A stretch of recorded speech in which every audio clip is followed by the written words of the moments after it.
Well, yeah, I mean, it was a fantastic night. Brilliant. They were organised, Dan. They looked great on the counter-attack. That first half, they were pressing. They had their number. They really did. They obviously went into that game confident after beating them a couple of times before. And I just think Tuchel just had it right. He just got it right. The team selection, everything about the way he led up to the game. It was just the perfect night for Chelsea. It was so disappointing from Man City. I thought they were really, really poor. But you can't get away from the fact that Chelsea were fantastic. Reece James was brilliant. I thought he had Sterling in his pocket. He was absolutely fantastic. And N'Golo Kante was just incredible in midfield. Never looks like he's tired. And it was a proper top class performance. And by implication from what you're saying, when you say that Chelsea did so brilliantly, there is some implicit criticism of what Manchester City did. I mean, I'll lay my cards out here, Jamie, because I don't want you to be the whipping boy when the City fans start in. When I saw that starting lineup, and I thought, oh dear.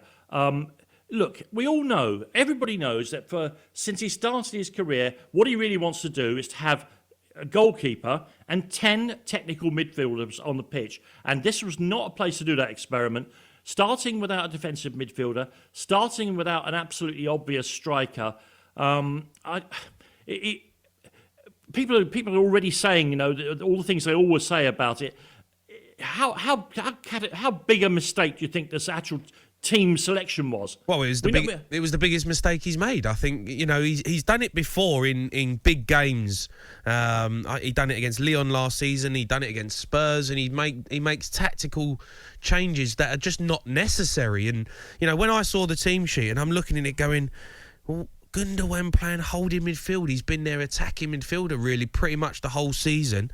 He's playing Sterling, who's out of form, and Foden, who for me has been absolutely brilliant, playing left or right wing, was playing centre midfield. I couldn't believe what I was watching. It was crazy, a crazy decision. I don't know what was going through his head when he made that decision, and I just think he overplayed himself, and it was there for them. Manchester City should have won this Champions League. The stars were aligned for Manchester City to win it. They'd had a great season, won the Premier League, won the League Cup. It was there for them. This was their time. And Pep Guardiola tried to be too clever, too cute, and he killed it for him. He killed it for him. We're going to have a lot of time to explain exactly what that meant for the team and all the rest of it. Back at Chelsea, you quite rightly pointed out these managers can pick who the hell they like, actually, but if the players don't do it on the day, and it was a remarkable performance by Chelsea. I mean, look, we're going to say again and again that it was fed to them by Manchester City, but you're right to pick out the wing backs. Rudiger was at the right moments in the right place, and because you played in central midfield, and because I just adore him, we'll start this first bit of the show. But again, N'Golo Kante, I can't remember. Maybe Makelele was a kind of model of this. I don't remember a player like this who gets when people say he's shielding the back four. He's not doing that really, because he's pressing into their ball carriers all the time, isn't he? Something different. He's all over the pitch. He's everywhere. He can get in the box. I think there was a few crosses coming in. He's trying to get his head on it. He can get up and down. But what he does is, as a player, if you're a wing back, whether you're a striker, you can go and press. You can try and sort of go after the game, because he will be there. For a fact that N'Golo Kante is going to be in midfield, and when it does break down, he's going to be the one that's going to, he's going to break up the play. He's going to make important tackles. He was absolutely fantastic. In my opinion, he should be close to potentially winning the Ballond'Or, because he's had man of the matches in pretty much every big game this season for Chelsea. He's been man of the match. So he is absolutely awesome. And yeah, you mentioned Makelele, who in my opinion was one of the greatest defensive midfielders of all time. I think N'Golo Kante now has probably surpassed him. Yeah, I think if you look at his record, the things he's won the full set just about now.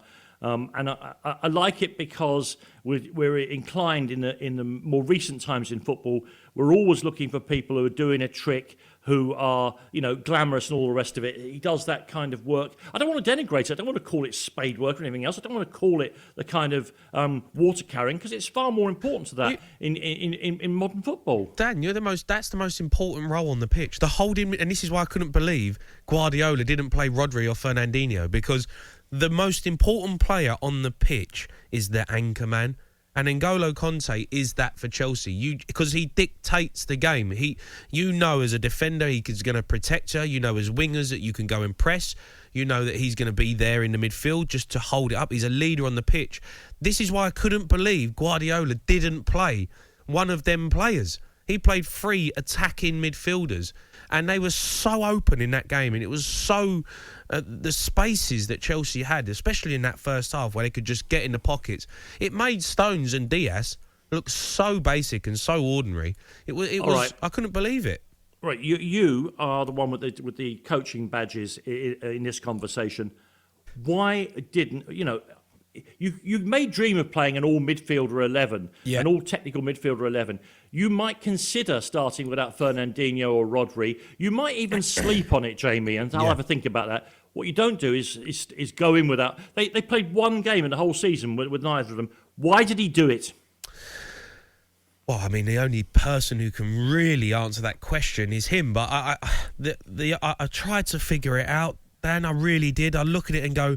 Did he want to control the midfield with his technical players, with Silva, Gundogan and Foden, by sort of keeping the ball possession-based? And I thought maybe he wants to overload it, make it difficult for Jorginho and Kante to kind of get on it and control the game.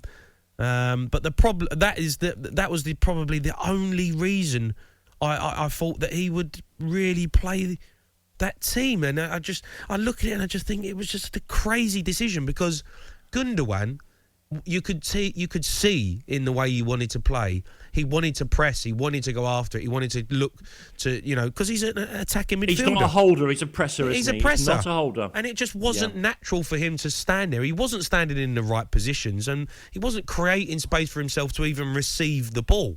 So Stones and Diaz were having to kind of step in themselves. And it was a tactical masterclass from Tuchel. You can't get away from that, because he was he was allowing. He was basically saying, stop Gundogan getting on the ball, stop whoever that holding midfielder is getting it, and then you make Stones and Diaz step in, and then they were giving the ball away. So it was brilliant from them, but you needed a Fernandinho or a Rodri to get in it to dictate the tempo, and I couldn't believe that he did it. talkSPORT Breakfast with Laura Woods, Monday to Wednesday mornings 6 till 10 on AM, on DAB, via the talkSPORT app and on your smart speaker. talkSPORT.